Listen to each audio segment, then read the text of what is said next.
आप सोच रहे होंगे कि मैं क्या कर रहा हूं। मैं युद्ध की तैयारी कर रहा हूं। वही युद्ध जो ज्वालामुखी की भांति कभी भी फट सकता है। युद्ध वही जीतता है जो युद्ध में व्यतीत होने वाले समय से अधिक समय युद्ध की तैयारी में लगाए। जो योद्धा अभ्यास क्षेत्र में जितना अधिक समय देगा, रणभूमि में उतना ही कम रक्त बहेगा। एक सामान्य लौह और तीखी तलवार में अंतर यही है कि एक तीखी तलवार को कड़ी अग्नि परीक्षा से होकर जाना पड़ता है। लौहकार की मार खानी पड़ती है। एक तलवार जितनी पीड़ा सहेगी, उसका वार उतना ही प्रबल होता है।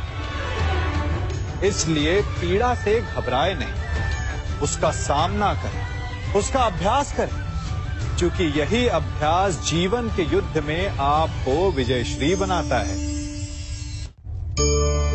जब मेघ छाते हैं तो क्या होता है? अंधकार छा जाता है। मेघ गरजते हैं, बिजलियां कड़कती हैं, वर्षा होती है। सभी पशु अपने आश्रय स्थल पर जाकर छिप जाते हैं।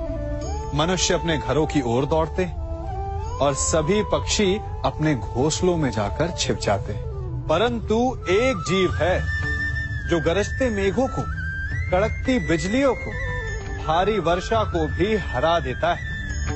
वो जीव है बाज, क्योंकि वो समस्या की जड़ों से ऊपर उड़ता है।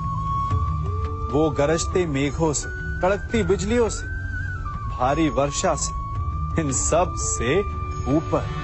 यही अंतर है हारने वालों में और जीतने वालों में। ये युद्ध हार और जीत का नहीं, समस्या और सोच का है।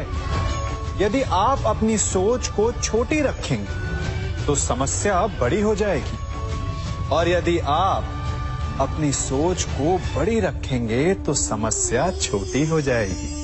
दो मनुष्यों के मध्य होता है, परंतु विजय सदैव एक ही मनुष्य को मिलती है। जबकि समान रूप से दोनों शक्तिशाली होते हैं, समान ज्ञान प्राप्त करते हैं। कारण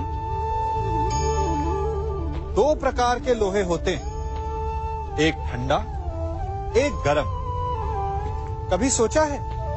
लौहकार लोहे को लोहे से ही काटता है, परंतु सदैव ठंडा लोहा ही गर्म लोहे को काट पाता है।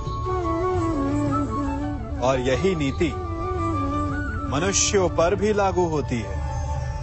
जब युद्ध होता है तो जिसके मन में ईर्ष्या होती है, जलन होती है, आक्रोश होता है, वो गर्म लोहे के समान।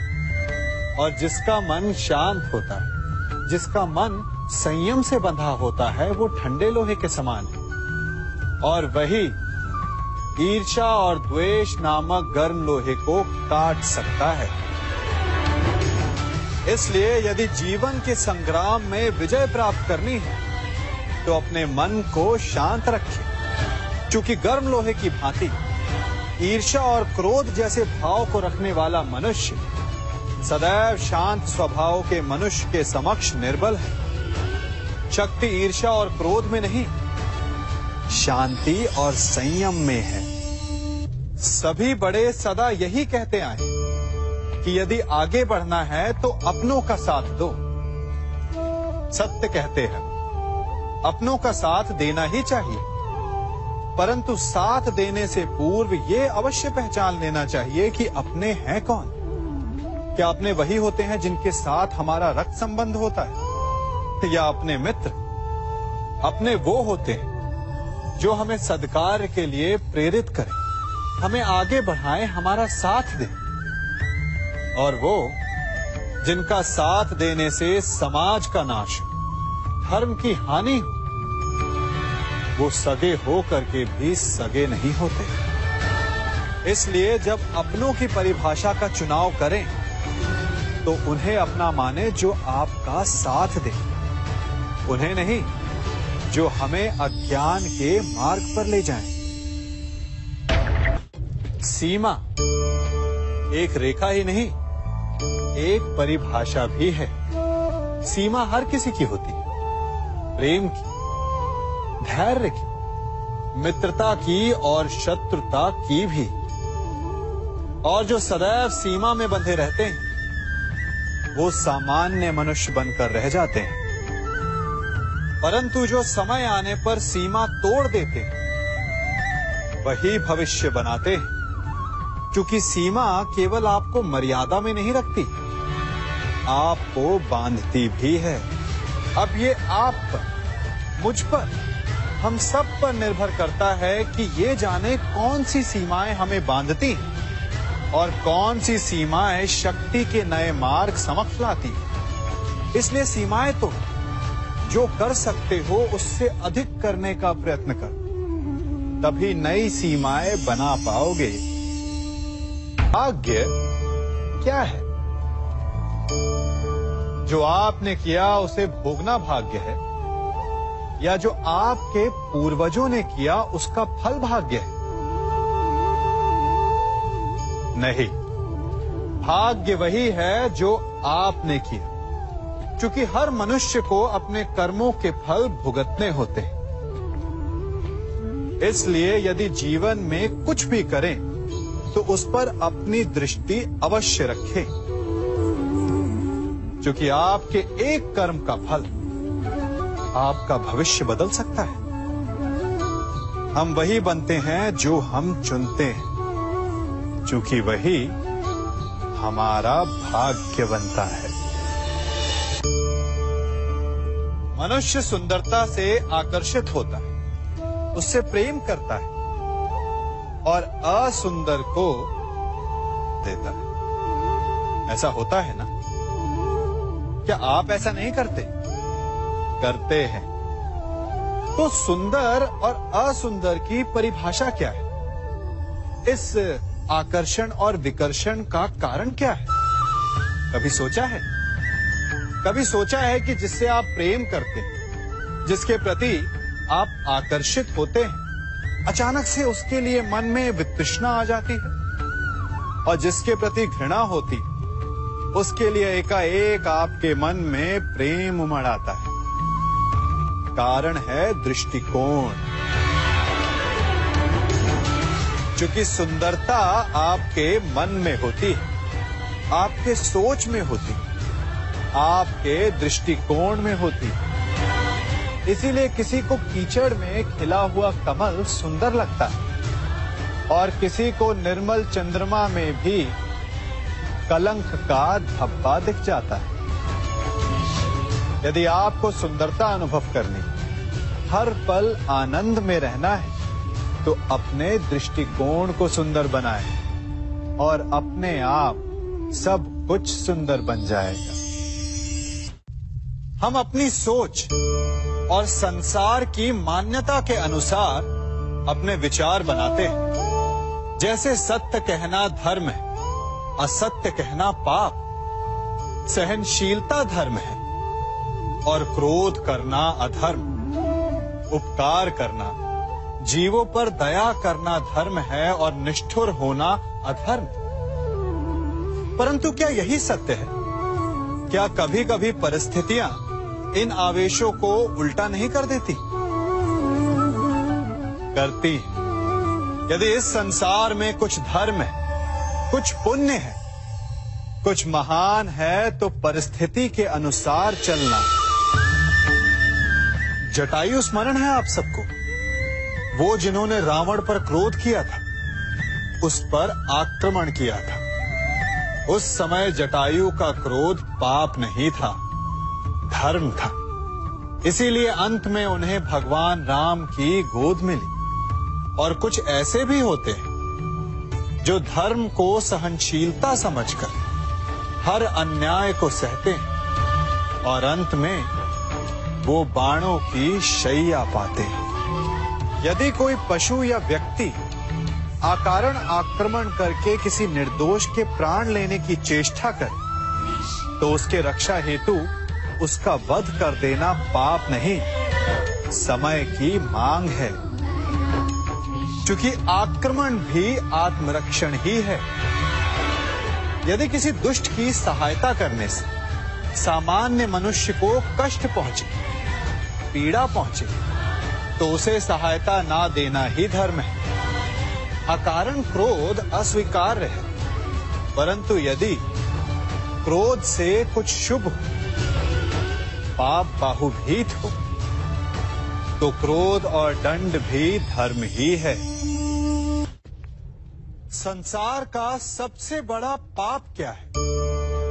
असत्य बोलना, हत्या कर देना, चोरी करना या किसी का अपमान करना।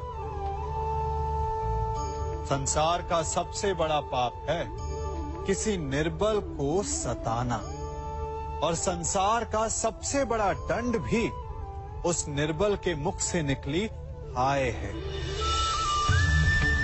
आप देख रहे हैं मैं क्या कर रहा हूं? मैं लौह पिघला रहा हूं, और ये लौह पिघलता है इस चमड़ी की बनी धूनकी से निकली हवा से। तनिक सोचिए, एक मृत पशु की खाल से बनी धूनकी इतने कठोर लोहे को भस्म कर सकती। ठीक उसी प्रकार आप चाहे जितने भी शक्तिशाली क्यों ना हो, यदि आपने किसी निर्दोष, किसी निर्बल को सताया, तो उसके मन से निकली हाय और उसका श्राप आपके जीवन को भस्म कर सकता है। स्वर्ण सज्जन पुरुष और परोपकारी मनुष्यों की गति एक समान होती है। यदि स्वर्ण टूट जाए तो उसे गर्म करो, ताप दो, पिघल कर वो फिर से जुड़ जाता है। ठीक उसी प्रकार मतभेद होने के पश्चात भी एक सज्जन पुरुष और महान पुरुष फिर से मित्र बन जाते हैं। परंतु दुर्जन दुष्ट माटी से बने लोग उस पके हुए मटके के समान होते हैं कि जिनमें यदि एक बार दरार आ जाए तो वो स्वयं ही स्वयं का सर्वनाश कर लेते हैं। इसलिए मित्रता केवल सज्जनों से ही करें ताकि मतभेद ना हो। दुष्टों का समूह अपना नाश स्वयं ही कर लेता है। यदि कोयले की खान में जाओ तो चाहे जितनी भी सावधानी बरतो, अपने वस्त्रों पर कालिख लग ही जाती है। इसलिए दुष्ट मित्रों से सावधान। सज्जन शत्रु प्रत्येक परिस्थिति में श्रेष्ठ है। प्रत्येक मनुष्य सफलता पाने के लिए कार्य करता है। कुछ सफल होते हैं, कुछ नहीं होते, और जो सफल नहीं होते वो सदा अपनी असफलता का कारण या तो अपनी परिस्थितियों को बताते हैं या अपने सहयोगियों को दोषी ठहराते हैं। परंतु क्या वास्तविकता में ऐसा ही होता है? क्या कोई परिस्थिति या कोई व्यक्ति किसी की असफलता का कारण बन सकते हैं? उत्तर हां भी है और ना भी। कैसे? आप इस तितली को देख रहे हैं? आपने एक मक्खी को भी देखा होगा। प्रकृति ने दोनों को समान गुण दिए हैं रस पान करने का। एक तितली फूलों पर जाकर उसका रस लेती और इस अवस्था में नए फूल खिलने की व्यवस्था भी करती है, और मक्खी घाव पर बैठती है, घाव को सड़ाती है और रोग भी फैलाती है। यदि इसमें किसी बात का अंतर है तो केवल सोच का। यदि आप उचित मार्ग चुनेंगे तो आपको सफलता मिलेगी, आप में उत्साह बढ़ेगा, और यदि आप अनुचित मार्ग चुनेंगे तो आपको असफलता मिलेगी, निराशा मिलेगी। अब उचित मार्ग चुनना है या अनुचित मार्ग, ये निर्णय तो आप पर निर्भर करता है। मनुष्य सदा भला बुरा, खरा खोटा, सत्य असत्य की बातें करता है। सत्य को अच्छा मानता है और असत्य को बुरा। परंतु क्या आपने कभी ये सोचा है कि प्रत्येक वस्तु, प्रत्येक भाव का एक महत्व होता है? दोनों ही एक दूसरे के पूरक होते हैं। यदि काला रंग नहीं होगा तो क्या श्वेत रंग की आभा का अनुभव होगा? यदि असत्य नहीं होगा तो क्या सत्य के महत्ता का ज्ञान होगा? यदि बुरा नहीं होगा तो क्या भले पर आपको विश्वास होगा? कुछ महत्वपूर्ण है तो दोनों के मध्य का संतुलन। बुरी से बुरी वस्तु, समय या भाव, कोई ना कोई स्वयं में शुभ छिपाए रखती है। कभी काले गरजते मेघों को देखा है? उसके किनारे भी एक स्वर्णिम आभा होती है। उसी प्रकार यदि आपके जीवन में बुरा समय आए तो आपको अपने सच्चे मित्रों की पहचान हो जाती है। तो बुरे समय में निराश ना हो, उसमें भी कुछ शुभ खोजने का प्रयास करें और धीरे धीरे सब कुछ आपके जीवन में स्वतः शुभ हो जाएगा। संसार में सबसे महत्वपूर्ण क्या है? दृष्टि या दृष्टिकोण, समझ या सोच? सामान्यतः मनुष्य की दृष्टि और सोच में अधिकतर वो वस्तु, वो घटनाएं, वो भाव श्रेष्ठ हैं जो हमें आनंद दे, और जो हमें आनंद नहीं देते उन्हें हम दुखदाई मान लेते हैं। परंतु दृष्टिकोण और सोच को यदि एक भिन्न कोण से देखें तो परिस्थितियां भिन्न सिद्ध हो सकती हैं। जिस प्रकार भीषण गर्मी हमें सुहाती नहीं, परंतु वही गर्मी सागर और नदियों के जल को वाष्पित करती है और हमें मनोरम वर्षा का आनंद देती है, उसी प्रकार भीषण परिश्रम के पश्चात हमें सफलता मिलती है। वर्षा के पश्चात हमें हमारा लक्ष्य मिलता है। तो सदा स्मरण रखिएगा कि दुख और पीड़ा से भागे नहीं, क्योंकि यही भविष्य में आने वाले सुख का मूल है। जब भी आपने यात्रा की होगी तो अवश्य अपने मार्ग के आसपास कुछ रिक्त स्थान देखे होंगे, कुछ खेत देखे होंगे, कोई ना कोई भूमि का टुकड़ा अवश्य देखा होगा। कुछ स्थान ऐसे होते हैं जहां पेड़ लगे होते हैं, जहां माली बड़े प्रेम से उन्हें बोता है, उन्हें सींचता है। और कुछ स्थान ऐसे भी होते हैं जहां बिना माली के खरपतवार उग जाते हैं, कुछ अन्य पौधे उग जाते हैं। माली द्वारा उगाए वृक्ष हमें ठंडी छाया देते हैं, हमें फल देते हैं, ईंधन के लिए लकड़ियां देते हैं। और बिना परिश्रम के उपजित खरपतवार यदि कुछ करते हैं तो ये कि वो भूमि को बंजर बनाते हैं। हमारा मन भी रिक्त भूमि की भांति होता है। यदि अपने परिश्रम से उसमें सुविचारों के बीज डालोगे तो फलदायक विचार उपजेंगे, और यदि उसे रिक्त छोड़ दिया तो खरपतवार की भांति अनुपयोगी विचार आपके मन को अपना घर बना लेंगे, आपके मन को मैला कर देंगे, उसे बंजर कर देंगे। अब निर्णय आपका है कि आपको सुविचार देने वाला मन चाहिए या कुंठा देने वाला। जल प्रकृति को इस संसार की सबसे अनूठी देन है। वो महासागर में भी मिलता है और मीठे तालाब में भी, वो पवित्र गंगा में भी होता है और दुर्गंध आती नाली में भी। हम तालाब और नदी को सम्मान इसलिए देते हैं क्योंकि उसका मीठा जल हमारी प्यास बुझाता है। परंतु सागर का जल पीने योग्य नहीं होता, इसीलिए कभी कभी हम उसे उतना महत्व नहीं देते और नाली के जल को हम हे दृष्टि से देखते हैं। तो क्या ये उचित है? हमारे संबंध भी इसी जल की भांति होते हैं। जिस संबंध से हमें लाभ ना हो उससे हम दूर हो जाते हैं। कभी ईर्ष्या के कारण, कभी अहंकार के कारण उस संबंध को तोड़ देते हैं। तो क्या संबंध को तोड़ देना उचित है? तनिक विचार कीजिए। माना कि सागर का जल फसल नहीं दे सकता, परंतु मोती तो देता है। माना कि नाली का गंदा जल हमें किसी भी कार्य के लिए उपयुक्त ना लगे, परंतु वो भी कहीं लगी अग्नि को बुझा सकता है। ठीक इसी प्रकार प्रत्येक संबंध कहीं ना कहीं किसी न किसी परिस्थिति में उपयोगी हो सकता है।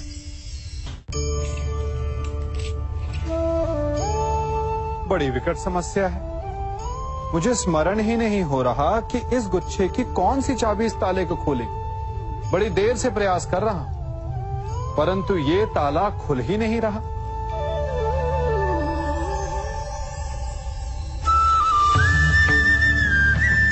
ऐसी परिस्थिति में आप क्या करेंगे? अधिकतर लोग ऐसी परिस्थिति में अपनी आशा खो बैठते हैं। उन्हें लगता है कि चाबी खो गई। वो तिलमिला जाते हैं, क्रोधित हो उठते हैं। परंतु उस समय धैर्य रखें तो गुच्छे की अंतिम चाबी ताला खोल सकती है।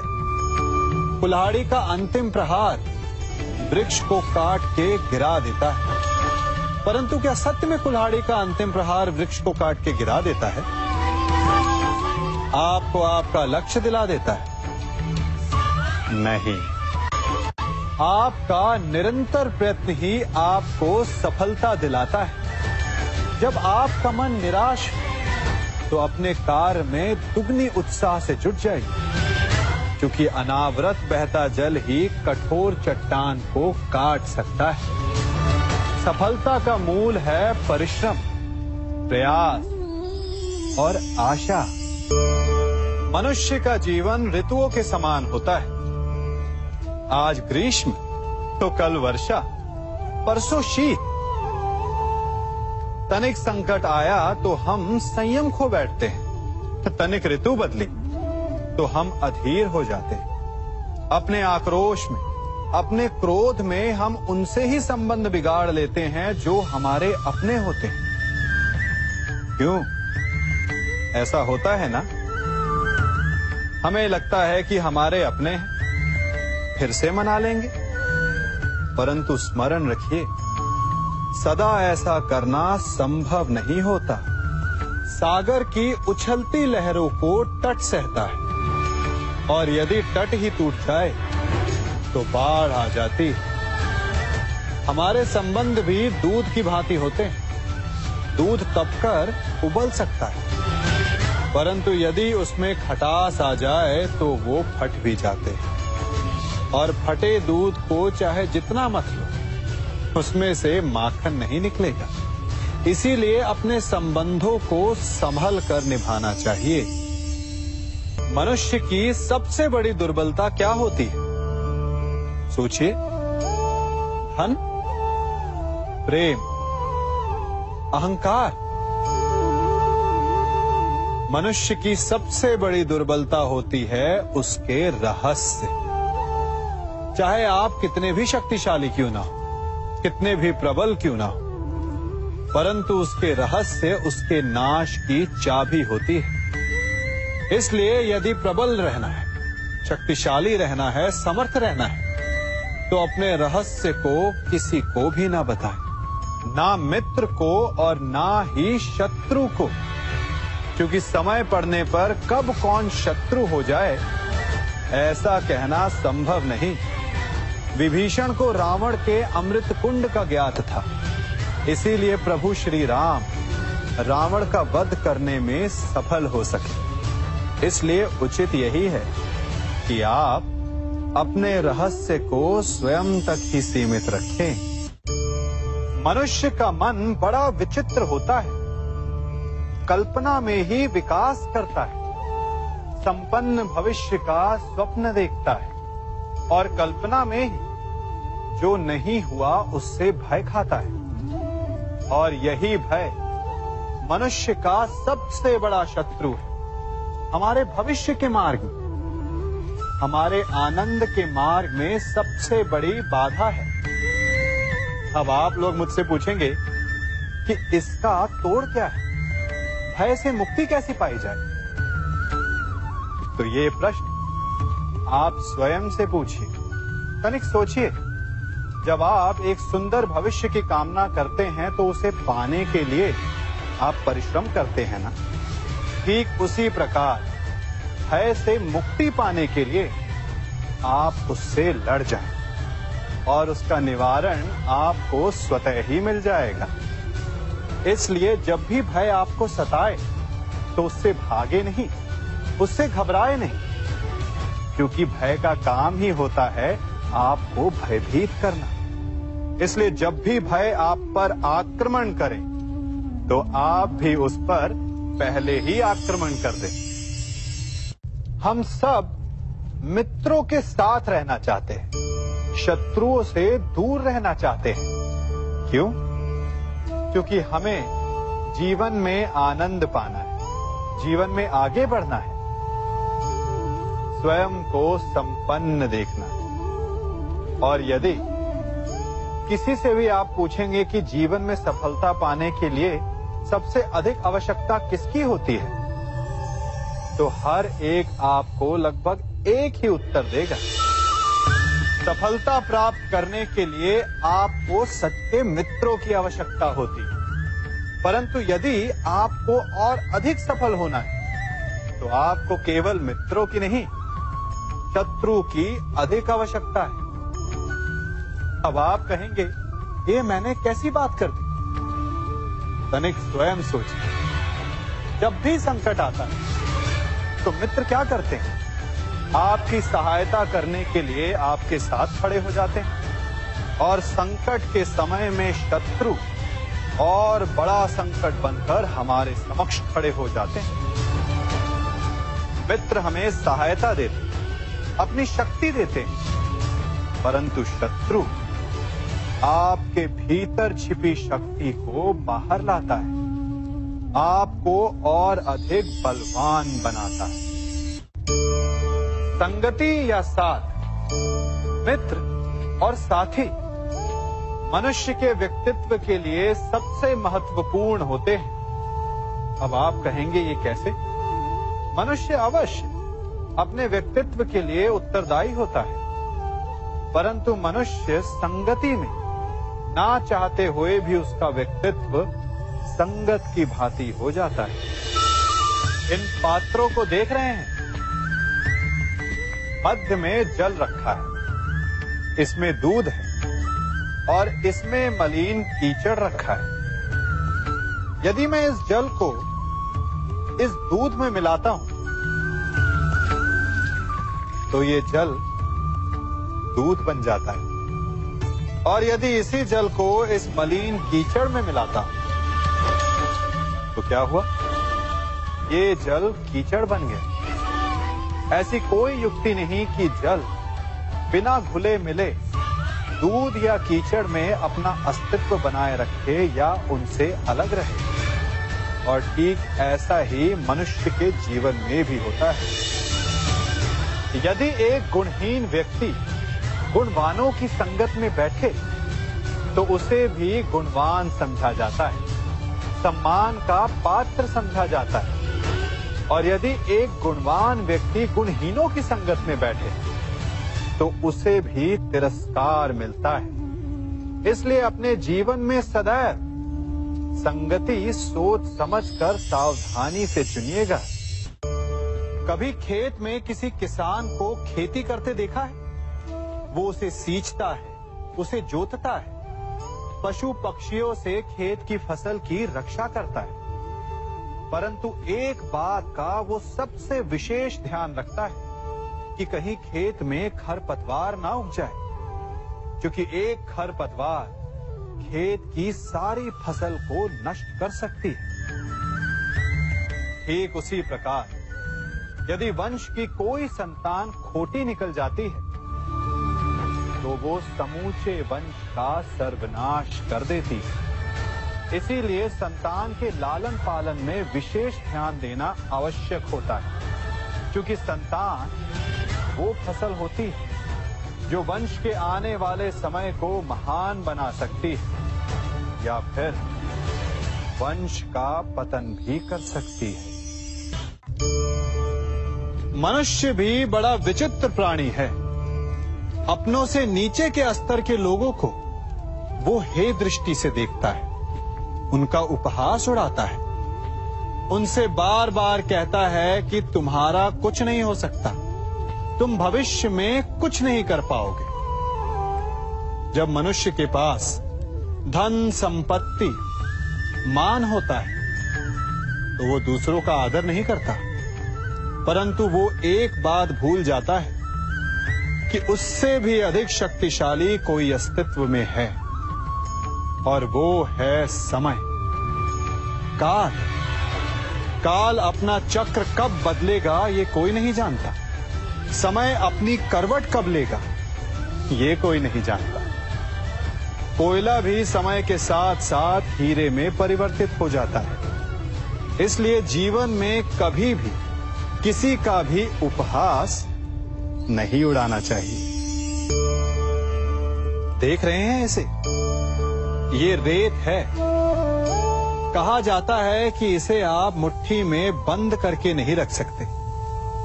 क्यों? क्या इसका स्वभाव ही ऐसा है, या हमारे हाथों में इतनी सक्षम शक्ति नहीं कि इसे मुट्ठी में बंद करके रख सके, या फिर इसका स्वरूप ही ऐसा है कि ये फिसल ही जाएगी। कदाचित इसीलिए कहा जाता है कि आप रेत को मुट्ठी में बंद करके नहीं रख सकते, परंतु मैं आपसे कहता हूं कि आप रेत को मुट्ठी में बंद करके रख सकते हैं। कैसे? इसका उत्तर है, यदि आपके हाथों में पसीना हो तो आप रेत को अपनी मुट्ठी में जकड़ सकते हो। और पसीना कैसे आता है? परिश्रम से, प्रयास से। तो यदि आप परिश्रम से निकले पसीने से आप रेत को मुट्ठी में बंद कर सकते हो, तो ऐसा क्या है जो आप जीवन में परिश्रम से पा नहीं सकते? मान, सम्मान, धन, संपत्ति, बल, ये सब परिश्रम की उत्पाद है। हम कौन हैं? हमारा अस्तित्व क्या है? हम क्या हैं और क्या बन सकते हैं? ये बड़ा विचित्र प्रश्न है, परंतु उतना ही महत्वपूर्ण भी। मनुष्य सदा अपने वर्तमान प्रारब्ध के लिए अपने अतीत को उत्तरदायी ठहराता है, अपने जन्म को, अपने परिवार को उत्तरदायी ठहराता है। परंतु तनिक सोचिए, एक कमल जो कीचड़ में खिलता है, वही कमल भगवान की मूरत पर शोभित होता है। एक कोयला जिसे कोई भी शीघ्र नहीं छूना चाहता, परंतु वही कोयला धरा का ताप और दबाव सहकर हीरे में परिवर्तित हो जाता है, और वही हीरा मस्तक पर सुशोभित होता है। तो इन उदाहरणों का निष्कर्ष क्या है? इन उदाहरणों का ये निष्कर्ष है कि उससे कोई अंतर नहीं पड़ता कि आपने जन्म कहां लिया। आपके कर्म आपका स्तर निर्धारित करते हैं। हमने कहां जन्म लिया ये हमारे नियंत्रण में नहीं था, परंतु हम कब और कहां अपने जीवन की अंतिम श्वास लेंगे ये अवश्य हमारे नियंत्रण में होता है। तो कर्म कीजिए, अपने जन्म की उलाहना मत दीजिए। एक मनुष्य सदैव शांति और अपनी स्वतंत्रता चाहता है, परंतु जैसे उसे ये अधिकार मिलता है, वो दूसरों का प्रभुत्व छीन लेना चाहता है। वो उनका अधिकार, उनकी स्वतंत्रता को छीन लेना चाहता है। वो ऐसा अपने आनंद, अपने लाभ के लिए करता है। अपने लाभ के लिए वो दूसरों का शोषण करता है। जो आलोचना नहीं करता उन पर अधर्म करता है। परंतु वही मनुष्य एक बात का स्मरण रखना भूल जाता है कि उसके कर्म ही उसे उसका फल भी देंगे। उसका प्रारब्ध उसे उसके मंतव्य तक अवश्य लेकर जाएगा। वर्षा का जल चाहे सागर में मिले या माटी में, परंतु समय के सूर्य की किरण उसी जल को वष्प में परिवर्तित भी कर देती है। इसीलिए किसी भी मनुष्य की विनम्रता का इतना अधिक लाभ ना उठाएं कि वो उग्र हो उठे। मैं क्या कर रहा हूं? मैं इस पौधे को सींच रहा हूं। आप भी ये कार्य प्रतिदिन करते हो। जब इस पौधे को जल देंगे तभी ये फलवित होगा, इसमें से फूल निकलेंगे, इसकी सुंदरता बढ़ेगी। परंतु प्रतिदिन ये कार्य करने के पश्चात भी हम इससे एक महत्वपूर्ण सीख लेना भूल जाते हैं। हम कभी पौधों के पत्तों पर, उनकी डालियों पर, उनके फूलों और फलों पर जलधारा नहीं डालते, उन्हें धोते नहीं, परंतु फिर भी वो पनपते हैं।